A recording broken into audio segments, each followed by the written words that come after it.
I want to explain various levers of decarbonization and why it is not yet ready for prime time. So first lever is efficiency. But efficiency is not for, we were doing efficiency even before decarbonization. And essentially it was to minimize OPEX. So it does decarbonization, but it is not a decarbonization platform. Next is renewable power.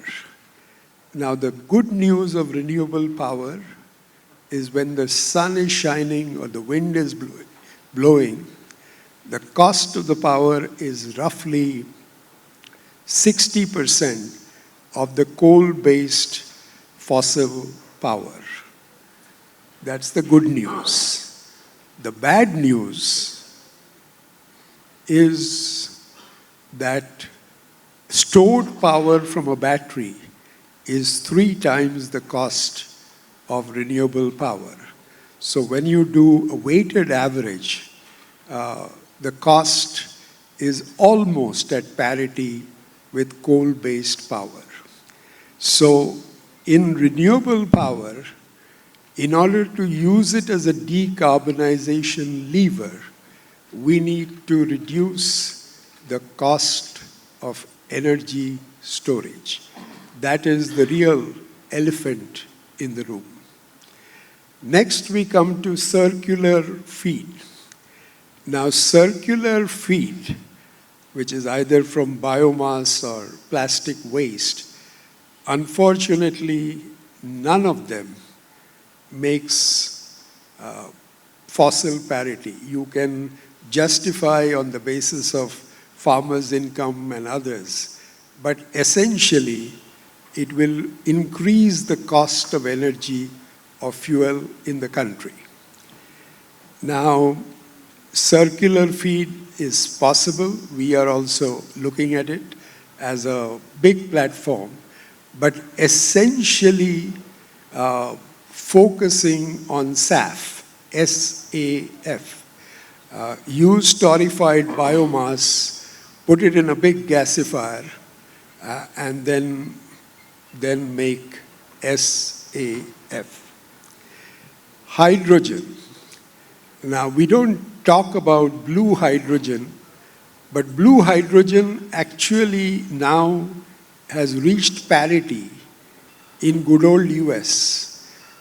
Basically, US is now the biggest hub of blue hydrogen.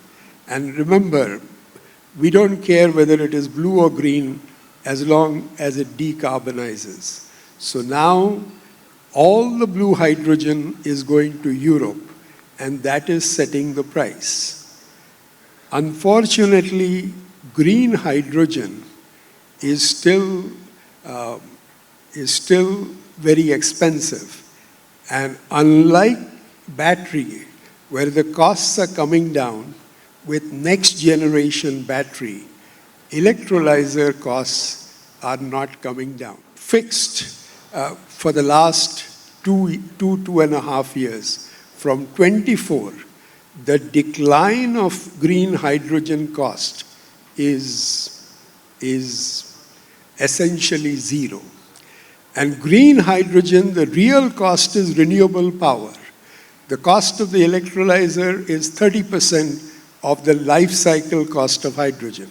So you have to focus on the efficiency of using renewable power, that is KW, per kg.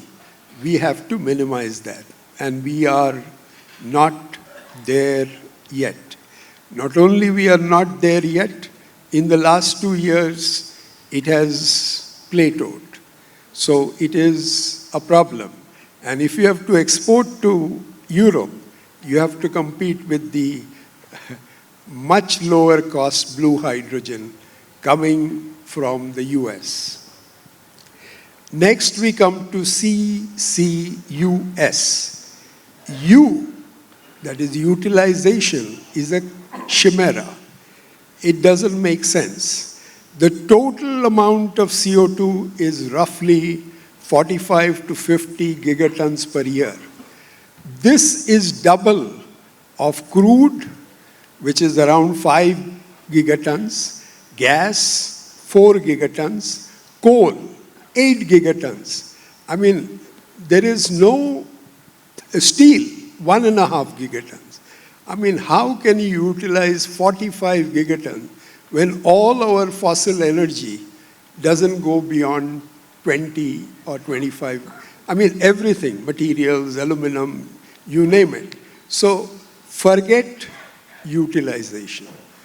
Do sequestration, and we have to look at ways to do the sequestration. Blue hydrogen has taken off in the US because of sequestration in depleted oil and gas fields. We need to look at such depleted oil and gas fields in India in order to make CCS viable, or what is known as, for this seminar, it's a platform decarbonization platform. Now, having said all that, I want to add one new twist in the tale, and that is nuclear power. It was said in the morning, nuclear power is 1% of the power. Why are we even talking about it? But India, if it can go towards nuclear power, SMR, that is a small modular reactor. Number 2, high temperature gas cooled reactor. It will not only provide power, it will provide high temperature heat, which can decarbonize everything. If it can decarbonize good old steam cracker, it can decarbonize steam cracker, it can decarbonize SMR, anything. If you have HTGR, it can decarbonize. And item 3 is if you go for a breeder reactor, and remember, B in India is what is called the Saudi Arabia of thorium reserves in the world. 20 to 22% of thorium reserves in the world comes from the sands of India. We have to use thorium and nuclear power to decarbonize. It may take 5 years, it may take 10 years, but it solves the energy trilemma. Supply security, it's from India. Affordability, low cost, and sustainability, because nuclear power is green and sustainable. Thank you.